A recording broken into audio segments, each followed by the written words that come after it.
A lei e os evangelhos pertencem respectivamente ao Antigo e ao Novo Testamento. São livros sagrados de origem divina que integram o cânon das Escrituras. Possuem igual autoridade como regra de fé e prática, porém com funções distintas. Os preceitos e as narrativas da lei têm aplicações nos evangelhos. Na lição de hoje estudaremos a relação entre o Pentateuco e a mensagem de Cristo. Na tentação, o Senhor Jesus 3 vezes resistiu a Satanás dizendo, está escrito. E dizer, está escrito, o Senhor usou exatamente a mesma frase que é usada na Bíblia Sagrada 46 vezes. A persistência da frase repetida ressalta sua importância. A aceitação total do Senhor, da autoridade do Antigo Testamento, é evidente em suas palavras encontradas em Mateus capítulo 5, versículo 17 e 18. Não pensem que vim abolir a lei ou os profetas. Não vim abolir, mas cumprir. Digo-lhes a verdade: enquanto existirem céus e terra, de forma alguma desaparecerá da lei a menor letra ou o menor traço, até que tudo se cumpra. A paz do Senhor, povo lindo de Deus, para você que é novo por aqui, eu sou a diaconisa Tânia Anjo. Estamos estudando o primeiro trimestre das lições bíblicas de 2022 da editora CPAD da classe dos adultos, que tem o tema A Supremacia das Escrituras, a inspiração inerrante e infalível Palavra de Deus. O comentarista é o pastor Douglas Batista. A lição de hoje é a lição 8. A lei e os evangelhos revelam Jesus. O texto áureo nos diz assim: Ouve Israel, o Senhor, nosso Deus, é o único Senhor. Deuteronômio, capítulo 6, versículo 4. A aliança de Deus com Abraão era incondicional, mas o pacto com a nação de Israel dependia de sua fidelidade e a primeira condição era o Shema, a confissão judaica, que significa ouvir e que afirma: ouça, ó Israel, o Senhor é o nosso Deus, o Senhor é um. Vivendo no centro de um mundo corrompido, politeísta e pagão, Israel deveria proclamar seu único Deus. De manhã e à noite, o Deus de Israel seria confessado ser o único eterno Deus vivo, afirmado o Jeová Elohim como um, e ele deveria ser honrado através de suas vidas. Eles deveriam compartilhar as boas notícias do amor e fidelidade de Deus para as nações, mas Israel não conseguiu manter seu pacto com Deus. Mas o Deus de Israel é infinitamente sábio e gloriosamente fiel ao seu povo. E embora em sua grande onisciência ele sabia que eles não conseguiriam manter sua parte do pacto com ele, ele havia ordenado que um dia enviaria seu único filho gerado para pagar o preço do fracasso da humanidade. Deus escondeu a pessoa do Senhor Jesus dentro da própria confissão de Israel, que o Senhor, nosso Deus, é um. Dentro do Shema havia uma preciosa referência àquele que deixaria de lado a sua glória eterna e nasceria à semelhança do homem pecaminoso para que ele salvasse seu povo de seus pecados. A verdade prática, ela nos diz assim: a lei não salva, mas embolsa o plano da redenção de Cristo confirmado nos evangelhos. A leitura bíblica em classe se encontra em Deuteronômio, capítulo 6, do versículo 4 ao 9, e Lucas, capítulo 1, versículo do 1 ao 4. Pegue papel e caneta e anote as referências que aparecerão aqui no vídeo. Já quero agradecer aos novos inscritos que estão nos dando um voto de confiança e nosso trabalho. E você que ainda não é inscrito, se inscreva nesse canal, curta, comente, compartilhe pelo menos com mais uma pessoa. Se inscreva aqui, ó, onde está escrito inscrever-se, aquele vermelho aqui embaixo. Inscreva-se, ative as notificações, que é aquele sininho, para que assim que toda semana que postaremos vídeo aqui, você será o primeiro a receber, ok? Então vamos lá. Tópico primeiro, a lei de Deus, os 5 livros da lei. Pentateuco é uma palavra que deriva dos dois termos gregos, penta e teukos, que significa 5 volumes. Trata-se do conjunto formado pelos 5 primeiros livros do Antigo Testamento: Gênesis, Êxodo, Levítico, Números e Deuteronômio. No texto hebraico e pelos judeus, ainda hoje, esses volumes são denominados de Torá, com o sentido de instrução, ensino, direção. A totalidade do Pentateuco é identificada nas páginas da Bíblia Sagrada como a lei de Moisés, a lei de Deus e a lei do Senhor. Esses 5 livros, eles formam a espinha dorsal para o resto do Antigo e do Novo Testamento. Eles também são conhecidos como os livros da lei, porque contém as leis e instruções dadas pelo Senhor, através de Moisés ao povo de Israel. É o documento central e mais importante do judaísmo e tem sido usado pelos judeus através dos tempos. É uma coleção de escritos em hebraico. Trata das origens dos israelitas, do seu mundo e da sua relação com Deus.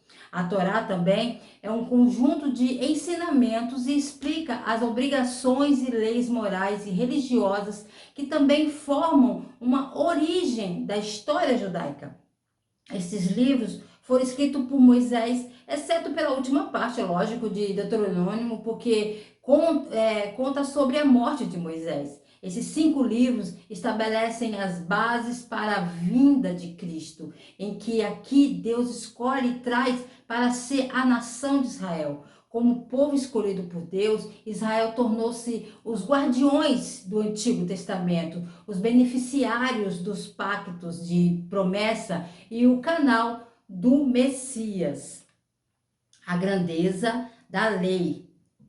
Estuda-se a lei sob 3 aspectos: morais, que possuem validade permanente para todos os povos; cerimoniais, que tratam da liturgia religiosa dos judeus; e civis, que dizem respeito à responsabilidade do israelita como cidadão. Nossa declaração de fé ensina que a lei de Moisés é o mais importante código de leis da antiguidade, por sua santidade, por seu caráter espiritual e por sua autoridade divina. A lei é santa e o mandamento santo, justo e bom. A lei é espiritual.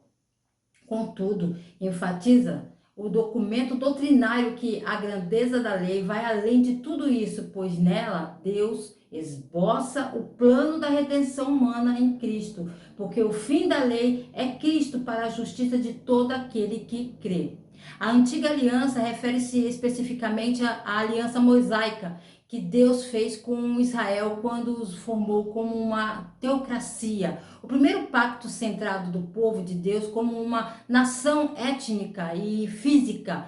A nova aliança expandiria o povo de Deus além de qualquer grupo étnico ou fronteiras nacionais, para incluir um mundo inteiro de crentes adoradores de Deus. Embora as leis de Deus tenham sido aprovadas oralmente e conhecidas muito antes da lei de Moisés, ele foi o primeiro homem escolhido por Deus a escrever suas leis. Moisés não só escreveu as leis morais de Deus, que eram conhecidas há milhares de anos antes dele nascer, mas também escreveu novas leis que Deus lhe deu para a nova teocracia de Israel. No total de lei de mais ou menos 613 leis. Os teólogos historicamente cristãos reconhecem 3 tipos diferentes de leis dentro da lei mosaica, que são as morais, cerimoniais e civis. Direito moral é a lei que reflete o caráter de Deus e seus desígnios deste mundo. Honrar pai e mãe, obedecendo seus pais, adultério, cobiça, roubo. A lei cerimonial, este era um novo conjunto de leis que Deus deu a Moisés, que era especificamente para a nação de Israel como uma teocracia. Essas leis tratavam das qualificações para sacerdotes, requisitos de como e quando realizar sacrifícios, leis de limpezas, leis alimentares, leis de festivais e leis dos dízimos. Direito civil judicial Todas as nações devem ter leis civis para ajudar a lidar com disputas entre seus cidadãos, bem como para fazer cumprir a moral do povo. Embora nem todas as leis civis mosaico lidassem com as questões morais, grande parte das leis civis para Israel, de fato, tratava-se de fazer punir ou fazer restituição por violação das leis morais de Deus. Assim, quando examinamos o Antigo Testamento para procurar a lei moral de Deus, devemos procurar leis morais, bem como leis civis, que prescrevam punição, restituição por violar as leis morais de Deus. A lei, a fé cristã e a fé cristã. As Escrituras afirma que a função da lei era transitória. Ela foi dada para revelar o pecado e demonstrar a necessidade da graça, e assim serviu de aio, ou seja, significa um indivíduo que trabalha como criado, um tutor, isso quer dizer aio. A lei encerrou a humanidade debaixo do pecado. Desse modo, ninguém pode ser salvo pelas obras da lei. Nesse aspecto, a obra de Cristo nos resgatou da maldição da lei e nos deu vida mediante o Evangelho. Cristo, único, sem pecado, cumpriu a lei e inaugurou a dispensação da graça. Agora, livres da lei, vivemos debaixo da graça divina, e todo aquele que permanece em Cristo não vive pecando. No livro de Hebreus, o escritor nos diz que a lei era apenas uma sombra das coisas boas que estavam por vir. Os sacrifícios exigidos na lei para os pecados tiveram apenas implicações temporárias. Os sacrifícios tinham que ser repetidos ano após ano. O sangue dos sacrifícios de touros e cabras não poderiam tirar nossos pecados. Jesus Cristo iniciou sua nova aliança em seu sangue por nossos pecados. Semelhantemente, tomou o cálice depois da ceia, dizendo: este cálice é o novo testamento no meu sangue, que é derramado por vós. Jesus morreu na cruz, o sangue dele nos purifica de todo pecado. João escreve: se confessarmos nossos pecados, ele é fiel e justo em perdoar nossos pecados e nos purificar de toda a injustiça. Não há mais nada que precise ser feito para que o crente seja salvo. Jesus pagou tudo, tudo a ele é que nós devemos. O pecado tinha deixado uma mancha vermelha, ele lavou-nos, deixando mais alvo que a neve. E a dívida do pecado foi paga. Jesus veio em um corpo humano para morrer na cruz. Seu corpo substituiu os corpos de touros, de cabras. Seu sangue substituiu o sangue de animais sacrificados pelos pecados do povo. Por isso, teremos sido santificados através da oferenda do corpo de Jesus Cristo de uma vez por todas. A lei esboça o plano da redenção de Cristo. Pelos méritos da cruz de Cristo, fomos resgatados da maldição da lei. Tópico 2, os evangelhos, a mensagem de Cristo. O conceito de evangelho. O termo evangelho tem origem no grego euangélio, com o significado de boas novas. Refere-se à mensagem do reino de Deus e da salvação por meio de Cristo. Seus autores são chamados de evangelistas, que significa portadores de boas novas. Os três primeiros, Mateus, Marcos e Lucas, são chamados de sinóticos porque são semelhantes entre si.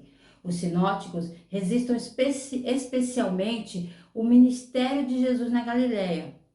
O quarto evangelho, João, tem peculiaridades próprias e enfatiza o ministério de Cristo na Judéia.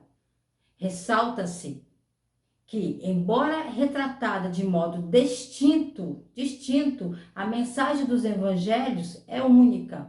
Os escritos de Mateus, Marcos e Lucas seguem sequências cronológicas semelhantes e contêm muitas das mesmas palavras e frases. O termo tradição tripla descreve o material comum que os evangelhos sinópticos cobrem. Os evangelhos sinópticos incluem a tentação de Jesus, a transfiguração, as descrições da ceia do Senhor, enquanto o evangelho de João omite nesses relatos Os evangelhos sinóticos omitem o antigo ministério de Jesus na Galileia e a história de Lázaro ressuscitado dos mortos. Os sinóticos incluem apenas um ano do ministério de Jesus, enquanto João inclui 4 anos. Os evangelhos sinóticos descrevem os eventos da vida de Jesus em vez de refletir sobre ela. O ponto de vista dos evangelhos sinóticos é de compreensão progressiva, enquanto o evangelho de João leva em conta toda a vida de Jesus, incluindo a ressurreição ao longo do texto. Os evangelhos sinóticos e as razões de seu conteúdo semelhantes são a fonte de debate entre os estudiosos. Alguns afirmam que os evangelhos sinóticos, apesar de terem uma alta porcentagem de conteúdo verbais, são todos trabalhos independentes e são extraídos de uma fonte comum, provando que os autores tinham a orientação do Espírito Santo. Outros argumentam que eles vêm formar fontes semelhantes, tradições orais ou mesmo outro evangelho perdido. Cada autor escreveu em um determinado ano para um público único e com uma mensagem específica em mente. Cada evangelho completa um ao outro com diferenças e semelhanças, nos dando uma compreensão melhor e mais completa de quem Jesus foi e é para nós hoje. Observe. Trouxeram-lhe então alguns meninos para que sobre eles pusessem as mãos e orassem, mas os discípulos o repreendiam. Jesus, porém, disse: deixai os meninos e não os atroveis de vir a mim, porque dos quais é o reino dos céus. Mateus 19, 13 e 14.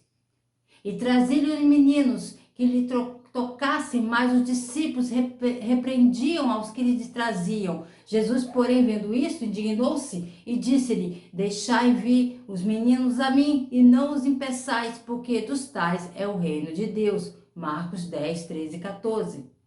E traziam-lhe também meninos para que ele tocasse, e os discípulos, vendo isto, repreendiam-nos. Mas Jesus, chamando-os para si, disse: deixai vir a mim os meninos, e não os impeçais, porque dos tais é o reino de Deus. Lucas 18, versículo 15 e 16. A citação de Jesus é idêntica nas 3 passagens, e os textos que levam a citação têm uma redação ligeiramente diferente, mas basicamente diz a mesma coisa. Mateus acrescenta que as pessoas queriam que Jesus orasse pelas crianças, e os evangelhos estão cheios de passagens como essas. A mensagem do reino de Deus. Em Mateus, o Senhor Jesus, após o batismo nas águas e sua vitória na tentação do deserto, passou a pregar a chegada do reino dos céus. Nos outros sinóticos, a pregação do reino também aparece como tema central da mensagem de Cristo. E João enfatiza que o reino divino não é deste mundo. Os evangelhos indicam que as profecias messiânicas se cumpriram em Cristo. Neles, Jesus é apresentado como filho de Davi e o filho de Deus. Sua vinda inaugura o começo do reino e requer a conversão dos pecadores. O reino aponta para a soberania de Deus sobre todas as coisas no presente e no futuro. O evangelho começa com Deus.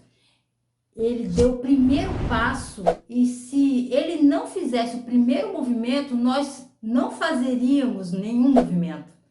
O evangelho não é sobre nós, é sobre o que Deus fez por nós através de Jesus Cristo. Deus é o autor do evangelho. Quando confrontado com a rebelião humana, ele escolheu se tornar nosso redentor e nosso libertador. É por isso que a Bíblia nos diz que o Pai enviou o Filho para a terra.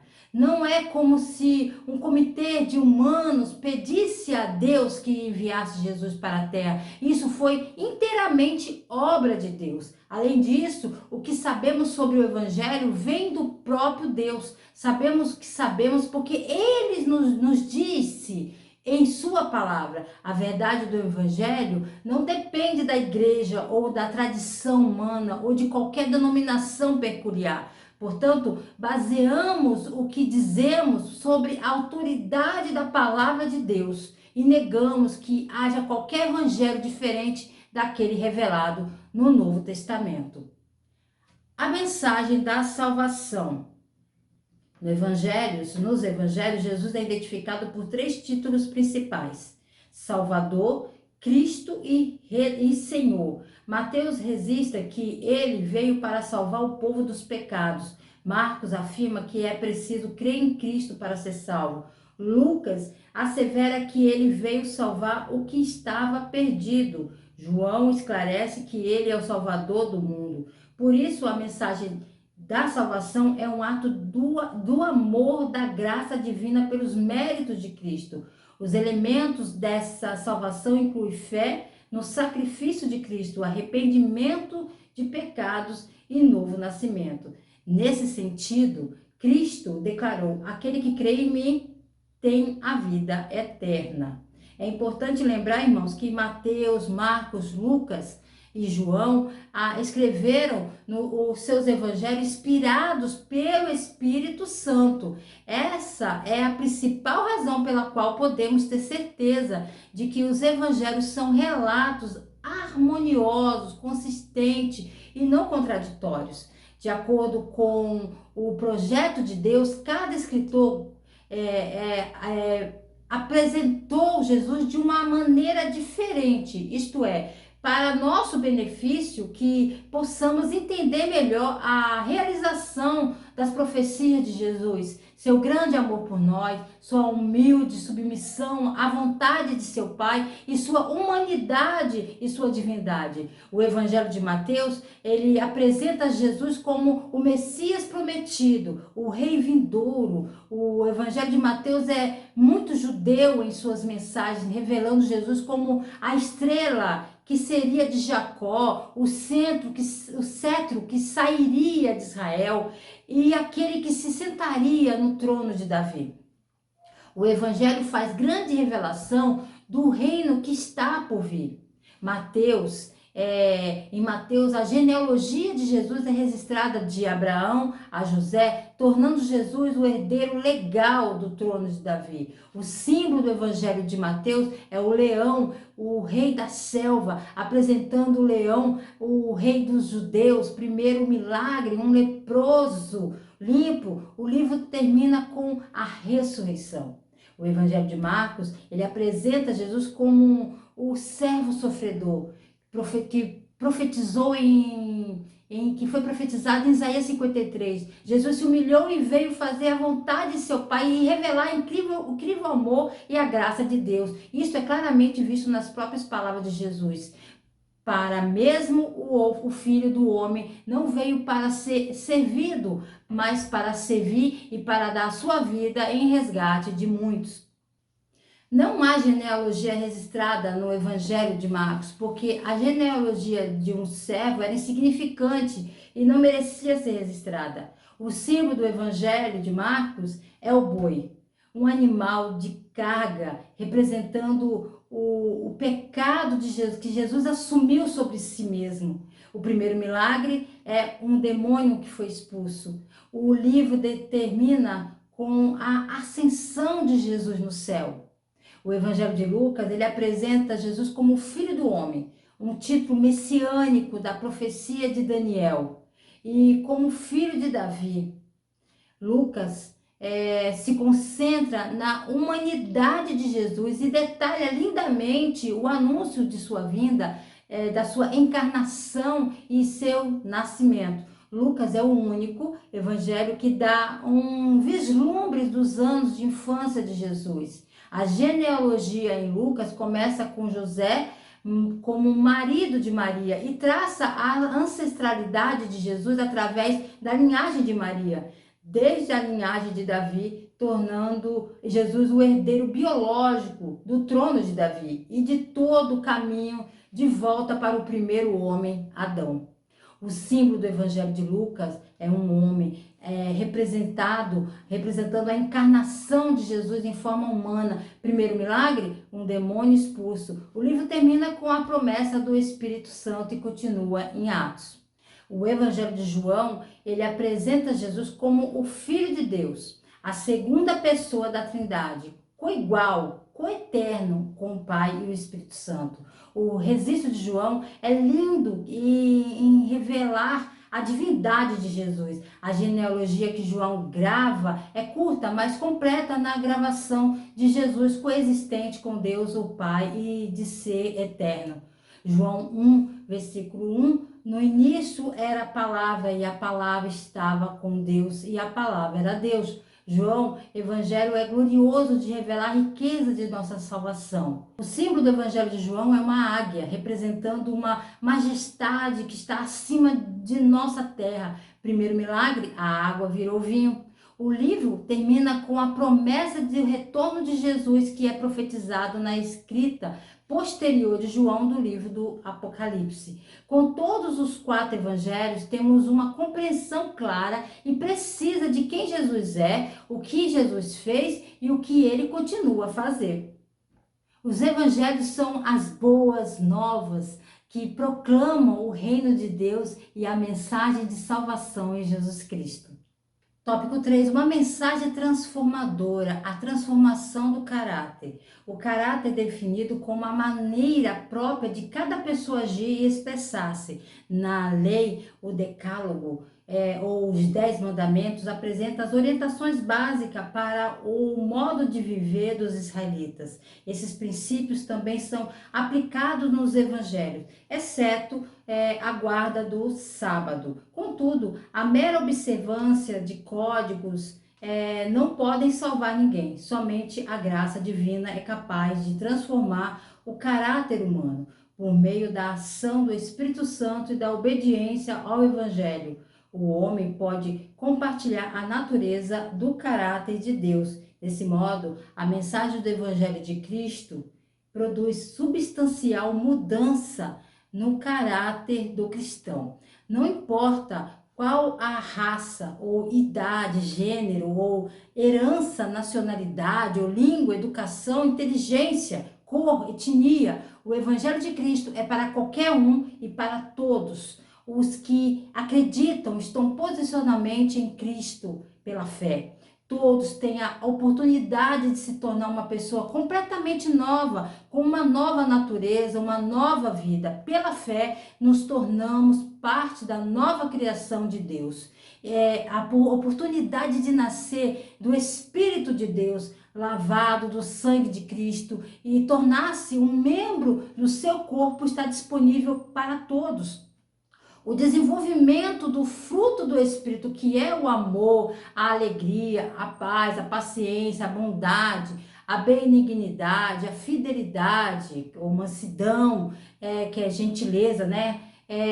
O domínio próprio só pode ser genuinamente manifestado em um homem ou uma mulher cheio do Espírito Santo. É só à medida que crescemos na graça, nos tornamos maduros na fé e mantemos uma rédea curta do pecado em nossas vidas, que produzimos o fruto espiritual que exemplifica o crente cheio do Espírito Santo. A restauração da família. Na lei, a dissolução do casamento era permitida por qualquer motivo. Absurdo.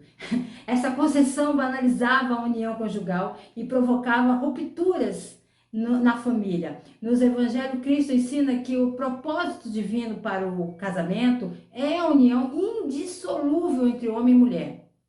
Esse ensino é enfatizado com as seguintes palavras: o que Deus ajuntou, não separe o homem. As exceções são justificadas em caso de morte, infidelidade e deserção do lar pelo descrente, aquele que vai embora, tá?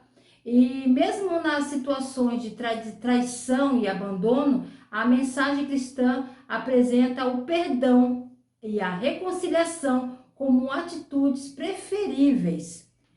Evangelho de Mateus, capítulo 19, do versículo 1 ao 12, alguns fariseus estão tentando prender Jesus com uma pergunta completamente complicada, nos dizendo que eles estavam colocando Jesus à prova ali. Eles não estão interessados no que as escrituras realmente ensinam. Em vez disso, eles estão interessados em pegar Jesus em suas palavras. Eles não estão se aproximando de Jesus com um coração puro, de uma serenidade para saber a verdade, mas sim para colocar Jesus à prova. Jesus faz uma série de pontos que nos traz, dizendo que esses versos se aplicam a todos os cristãos e não cristãos, judeus ou gentios. Jesus responde sua primeira pergunta sobre o divórcio, de citar os 2 primeiros capítulos de Gênesis. Em seguida, tirar uma conclusão muito lógica.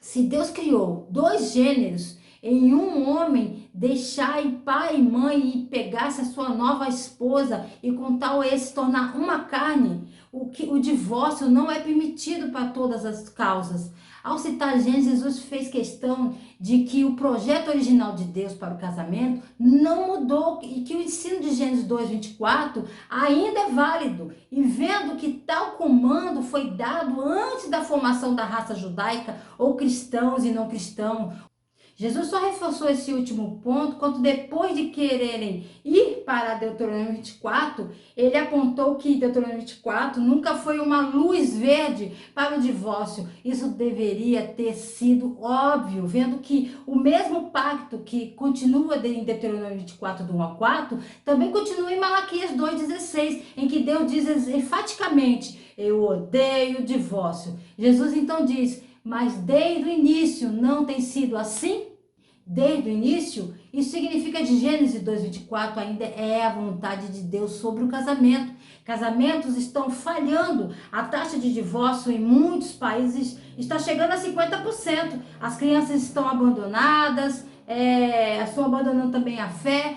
3 em cada 4 jovens saem da igreja quando saem de casa. Materialismo é uma epidemia, mas não são problemas novos. Deus sabe as lutas que enfrentamos e Ele nos disse que precisamos saber para viver no reino e honrá-lo todas as áreas de nossas vidas. Em Mateus 19, o que a palavra de Deus diz: honre a Deus com o seu casamento, honre a Deus com seus filhos. E cita Gênesis, e ele diz: portanto, deixará o homem seu pai e sua mãe, e apegar-se-á a sua mulher, e serão ambos uma carne. Desde o início, Deus deixou claro seu projeto para o casamento. Ele estabeleceu o casamento entre um homem e uma mulher. Requer uma saída dos pais e requer um apego um ao outro.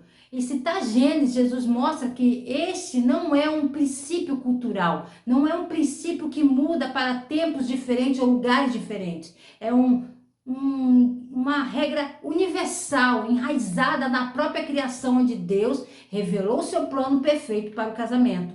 É um princípio universal para todas as pessoas, para todas as culturas, para todos os tempos. Isso refuta claramente muitas das disputas do mundo moderno para permitir o divórcio. Eles dizem: o casamento está ultrapassado, o mundo está mudando, a sociedade avançou além do casamento. A sociedade mudou, mas a verdade de Deus nunca muda. Seu projeto para o casamento é o mesmo de hoje, como era na época de Jesus, que é o mesmo da época de Adão e Eva. Em algumas culturas, o divórcio é desaprovado. Em outros lugares, comum e aceito. A taxa de divórcio na América, na Europa, na Rússia, já chega a 50%. Na Colômbia, 9%. Em Gana, 6%. Não importa qual é o padrão da cultura.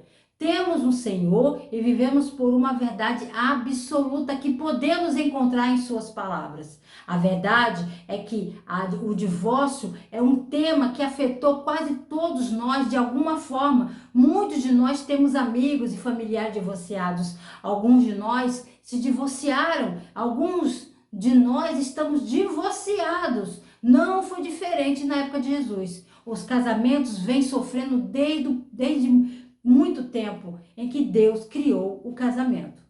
A regeneração da sociedade. A nossa declaração de fé afirma que a estrutura dos 10 mandamentos, que fazem parte parte da lei diz respeito a Deus e à sociedade e envolve pensamentos, palavras e obras. O Senhor Jesus ensinou que todo o sistema mosaico, a lei e os profetas, está resumido em duas ações: amar o Senhor e amar o próximo. Os evangelhos asseguram que o amor de Deus para com a humanidade é a base da salvação. Em vista disso, os cristãos receberam a missão de proclamar essa mensagem às nações. Assim sendo, a igreja fiel e guiada pelo Espírito, ao pregar e viver o Evangelho, torna-se sal da terra e luz do mundo. Se você entende que o amor é mesmo algo que você não pode criar por conta própria, então você está chegando perto de entender o Deus amoroso que te criou. Por causa do pecado, até o amor que você produz sozinho está contaminado com egoísmo. Não cometa o erro de pensar que você pode, de alguma forma, reunir amor, bondade, caridade suficiente para se tornar apresentável e digno de estar na presença de Deus. O mundo não tem amor verdadeiro nele. O mundo oferece, na melhor das hipóteses, um tipo menor de amor que não é amor incondicional ou amor eterno.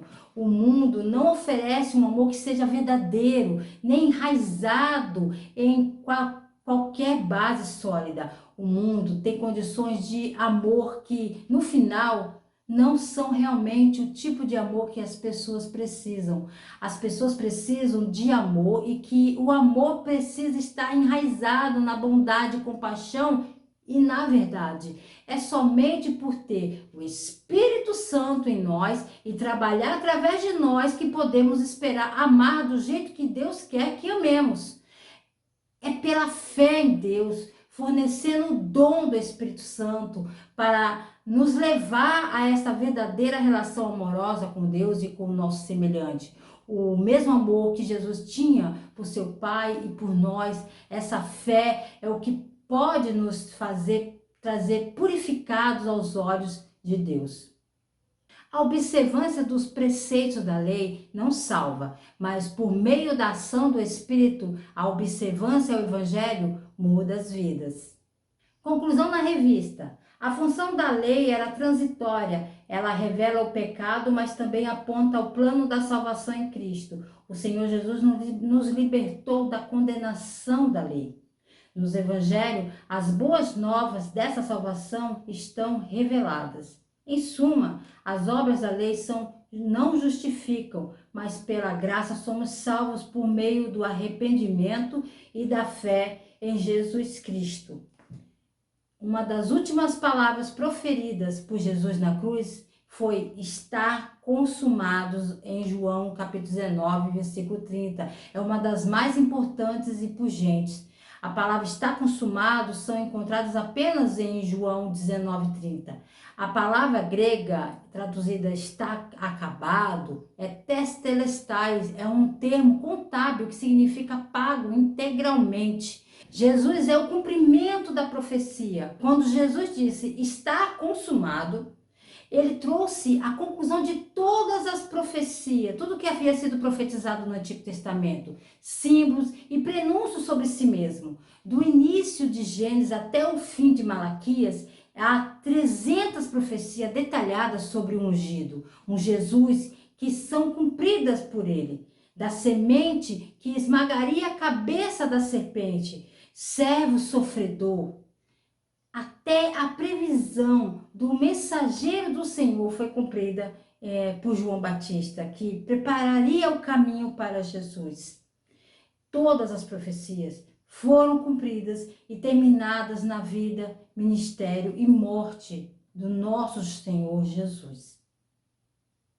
Meus queridos irmãos e irmãs, aqui nessa aula eu estou gravando hoje, adiantado, né, gravando, hoje é dia 7 de fevereiro, estou gravando essa aula 8. Sou carente de vossas orações pela vida da minha filha, sou dependente da misericórdia do Senhor e que em vossas orações esteja incluída a vida da minha filha. Não tem sido dias fáceis, são vídeos gravados em lágrimas, mas pretendo ir até o máximo que eu puder das minhas forças. Não tem sido dias fáceis, eu posso dizer anos, meses difíceis. E a minha filha já se encontra 2 meses internada, entra em CTI, sai em CTI, entra para CTI, sai em CTI, e agora está para ser transferida para um outro hospital com mais recursos.